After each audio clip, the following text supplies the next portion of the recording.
নমস্কার, আশা করি সবাই ভালো আছো। আজকে আমরা প্রিপোজিশন টপিক থেকে এই তিনটি প্রিপোজিশন নিয়ে 15টি এমসিকিউ সলিউশন করব।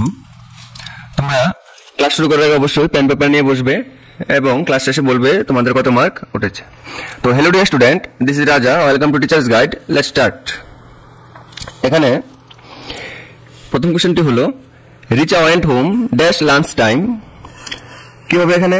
অ্যাট হবে নাকি অপশনটা এখানে দেওয়া নেই, অন হবে নাকি ইন হবে নাকি নান হবে?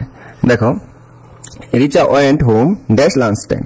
এই যে লাঞ্চ টাইমটা একটা দিনের একটা অংশকে বোঝাচ্ছে, আর যখন এটা কোনো একটা নির্দিষ্ট সময়কে বোঝাচ্ছে তখন কি হবে? এটা অ্যাট হবে, কারণ অ্যাট স্পেসিফিক টাইমকে ডিনোট করে, question number 2, Saturn is dash the solar system. এখানে স্যাটার্ন বলতে শনি গ্রহের কথা বলা হয়েছে। এখানে শনি গ্রহ একটা সোলার সিস্টেম, মানে এখানে দেখো এই সোলার সিস্টেম প্রথমে চাঁদ থাকে, তারপরে তার চারপাশে গ্রহগুলি থাকে, তার মানে কি একটা বাউন্ডারি আছে। আর আমরা জানি কি, যখন কোনো একটা নির্দিষ্ট বাউন্ডারি বা এনক্লোজড এরিয়াকে ডিনোট করে তখন তার ক্ষেত্রে কি হবে? হ্যাঁ, বা কোন একটা জিনিসের বড় একটা ক্ষেত্রের মধ্যে যদি কোনো একটা ছোট জিনিস অবস্থান করে তখন তার ক্ষেত্রে আমরা কি ইউজ করব? অ্যাট নাকি অন নাকি ইন নাকি নান ইউজ করব? এখানে হবে Saturn is in the solar system. কি হবে? ইন হবে। আর ইন সবসময় বড় বাউন্ডারি বা এনক্লোজড এরিয়া বা লার্জ এরিয়ার ক্ষেত্রে ব্যবহৃত হয়। Question number 3, he insisted dash trying again. এখানে ইনসিস্টেড যে ওয়ার্ডটা, হ্যাঁ, তার সাথে কি হবে? He insisted at, on, in নাকি নান অফ দ্য অ্যাবভ? এখানে দেখো, এখানে হবে he insisted on trying again. Question number 4, snow falls dash the hills. পাহাড়ের উপরে কি স্নো, তুষার পরে। এখানে কি হবে? কোনো কিছুর উপর বোঝাচ্ছে। হ্যাঁ, snow falls at the hills হবে নাকি অন দ্য হিলস হবে নাকি ইন দ্য হিলস হবে? কারেক্ট অ্যান্সার হবে on the hills. Question number 5, we can live dash our home. We can live dash our home. এখানে হোম বলতে আমাদের বাড়িতে শুধু একটা ঘরকে বোঝাচ্ছে না, মানে আমাদের পুরো বাড়িটাকে বোঝাচ্ছে, তখন কি হবে? অ্যাট হবে নাকি অন হবে নাকি ইন হবে নাকি নান অফ দ্য অ্যাবভ হবে? এখানে কারেক্ট অ্যান্সার হবে we can live in our home, option number C. Question number 6, there should be a lot of progress dash the next century. Next century বলতে এখানে ফিউচারের সময়কে বোঝাচ্ছে, আর ইন সবসময়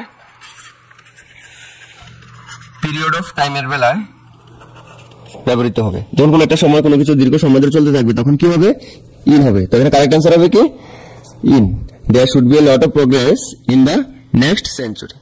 question number 7, the authors book is dash the cover of the book. একটি বই আছে, আমরা জানি কি বইয়ের উপর দিয়ে অথরের নাম লেখা থাকে। তো এখানে কি হবে? আমরা জানি যখন কোনো একটা সারফেসের উপরে একটা অবজেক্ট থাকে, হ্যাঁ, তখন কি হয়? অ্যাট হবে নাকি অন হবে নাকি ইন হবে? এখানে কারেক্ট অ্যান্সার হবে on. The authors name is on the cover of the book. Question number 8, there was a fire dash the forest of California. California একটা জায়গা, ওই জায়গার একটা ফরেস্টের ভিতরে আগুন লেগেছে। তো এখানে এই যে ফরেস্ট, কোন ফরেস্ট এখানে কিন্তু নাম দেওয়া নেই, তাহলে এটা একটা কি আমরা লার্জ এরিয়া ধরে নেব। তো অ্যান্সারটা কি হবে? এট দা, অন দা নাকি in the forest of California. যেহেতু এখানে ফরেস্টের নাম দেওয়া নেই, অনির্দিষ্ট, তাহলে আমরা এখানে ইউজ করবো there was a fire in the forest of California. এটা খুবই ইম্পর্টেন্ট 2025 টেট 2-তে। 2025 টেট 2-তে এই কোশ্চেনটা আমার একটা কোশ্চেন এসেছিল। Question number 9, the train is dash motion. The train is dash motion. কি হবে? At motion, on motion, in motion আর none of the above?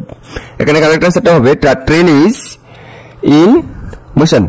Question number 10, being a student he was dash school.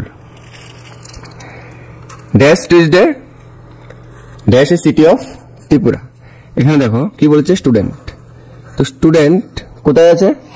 Student কোথায় আছে? স্কুলে আছে। Student স্কুলে আছে। তো স্টুডেন্টের স্কুলে কি থাকে, কেন থাকে? স্টাডি করতে যায়, পড়াশোনা করতে যায়। তখন তার প্রাইম ডিউটি হলো এডুকেশন। যখন কোনো কিছুর ডিউটি বোঝাবে তখন কি ইউজ হবে? এট ইউজ হবে। তখন কি হবে? Being a student he was at school dash Tuesday. আমরা জানি কি কোনো ডে বা ডেটের নামের আগে, কোন ডে বা ডেটের আগে কি বসে? কোন ডে বা ডেটের আগে সবসময় অন বসে। তাহলে কি হবে? He was at school on Tuesday dash a city of Tripura. এখানে এ সিটি, আর আমরা জানি কি সিটি বা ডিস্ট্রিক্ট বা কান্ট্রি এসবের আগে কি বসে? এসবের আগে ইন বসে। তাহলে এখানে কি হবে? In a city of Tripura. তো being a student he was at school on Tuesday in a city of Tripura. তো কারেক্ট অ্যান্সারটা হবে at, on, in. Question number 11, he was dash the office on Friday. এখানে কি বলেছে? সে অফিসে ছিল, অন ফ্রাইডেতে অফিসে ছিল। আমরা জানি কি একটা অফিসে অনেকগুলো বিল্ডিং থাকে, অফিসে অনেকগুলো বিল্ডিং থাকে, কিন্তু একটা লোক যখন অফিসে থাকে, হ্যাঁ, তার ডিউটিও তো করে। তখন কি দেওয়া আছে? ফ্রাইডে মানে অফিসটা ওপেন ছিল, অবশ্যই সেই লোকটা হয়তো বা ডিউটিতে ছিল। তো কি হবে এখানে? He was at the office on Friday. এখানে একটা বলে রাখি আমাদের at specific time, specific location এবং স্মল প্লেস এর সময়। স্মল প্লেসের আগে আমরা কি ব্যবহার করি? এট ব্যবহার করি। Question number 12, I live dash a village. এখানে বলেছে আমি একটা গ্রামে বসবাস করি। এখানে কি হবে? এট হবে নাকি অন হবে নাকি ইন হবে? একটু আগে বলেছি স্মল প্লেসের আগে কি ইউজ করি আমরা? এট ইউজ করি। কিন্তু এখানে কি বলেছে? I live dash a village বলেছে, কিন্তু ভিলেজের নাম নেই। যদি এখানে থাকতো আই লিভ ড্যাশ বগাবাসা, তখন এটা একটা গ্রামের নাম হতো, তখন আমরা কি ইউজ করতাম? এট ইউজ করতাম। কিন্তু এখানে আছে I live dash a village, যখন ভিলেজের নাম দেওয়া থাকবে না, শুধু ভিলেজ থাকবে, তখন আমরা কি ইউজ করবো? অন ইউজ করবো। তো কারেক্ট অ্যান্সার হবে কি? Option C, I live in a village. Question number 13, the cow lives dash grass. The cow lives dash grass. এখানে কারেক্ট অ্যান্সার কি হবে? এট নাকি অন নাকি ইন, না নান অফ দ্য অ্যাবভ। এখানে কারেক্ট অ্যান্সার হবে the cow leaves on grass. Question number 14, Fortune smiled dash her, মানে ভাগ্য তার উপর সহায় হয়েছে। তো সহায় হয়েছে। তো এখানে ফরচুন স্মাইল্ড কি হবে? এট হবে নাকি ইন হবে নাকি অন হবে নাকি নান অফ দ্য অ্যাবভ হবে? এখানে হবে ফরচুন স্মাইল্ড অন হার। এটা একটা মুখস্থ করে নেবে ফিক্সড এর মতো, fortune smiled on her. Question number 15, they will go to temple dash next Sunday on the 17th of August।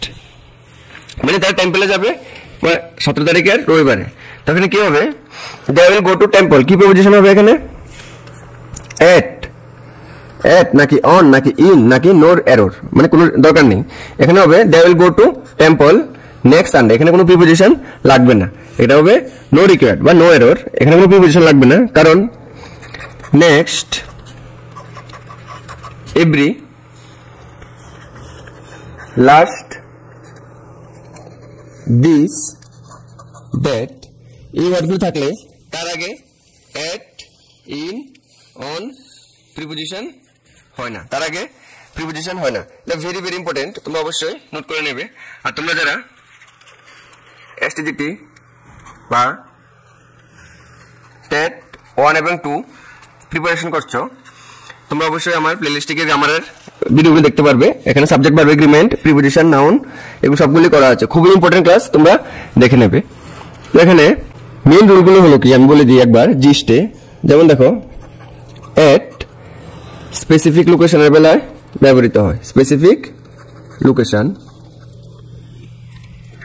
Specific time. Specific time বলতে এই যে মনে করো একটা দিন, এই দিনের যে কোনো একটা অংশকে যখন ডিনোট করব তখন আমরা কি ইউজ করব? এট ইউজ করব। আর যখন ইনের বেলায় মানে কি একটা পিরিয়ড অফ টাইমকে আমরা ডিনোট করব। মনে করো এখান থেকে কোনো কিছু শুরু হয়েছে, এখানে পর্যন্ত যখন কোনো একটা কিছু হবে তখন আমরা যে পিরিয়ড অফ টাইমের বেলা আমরা কি ইউজ করব, ইন ইউজ করব। আর অন সবসময় ডেজ এবং ডেটের আগে অন ব্যবহৃত। ডেট যেমন সানডে, মানডে, টুইসডে, ওয়েডনেসডে, এমন করে ডেজ এর আগে অন ব্যবহৃত। আর ডেটের বেলায় on 15th August, on 3rd April, এমন করে ডেটের আগে কি ইউজ হবে, অন ইউজ হবে। আর এট হবে যেমন এট টাইমের বেলায় at 6 AM, আর লোকেশনের বেলায় ছোট জায়গার ক্ষেত্রে এট ব্যবহৃত, যেমন এট ক্যাফে শপ।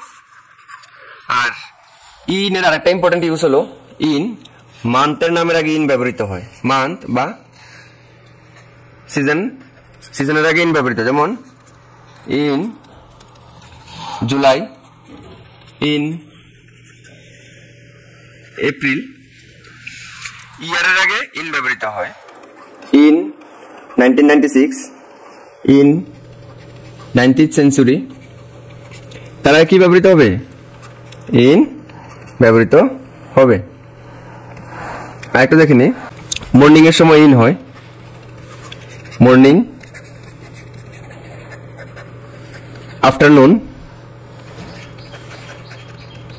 ইভিনিং, এর বেলা কি হয়, ইন হয়। আর এট কখন হবে, এট ডন। ডন মানে ভোরবেলা, 4টা থেকে যে 6টা টাইম ভোরবেলা, এটাকে এট ডন বলবো। এট নুন দুপুর বেলায়, এট নাইট,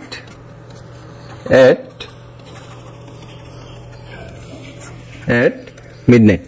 তোমরা এগুলো নোট করে রাখবে, খুবই ইম্পর্টেন্ট। এবং তোমরা কমেন্ট সেকশনে জানাবে কে কত করে পেয়েছো। এবং প্রিপোজিশনের তোমরা যদি আরো ক্লাস পেতে যাও সাবস্ক্রাইব করে রাখবে, এবং নেক্সট ক্লাসে আমি প্রিপোজিশনের আরো ক্লাস নিয়ে আনবো। Thank you guys, keep supporting and watching. Stay connected with Teachers Guide. Thank you.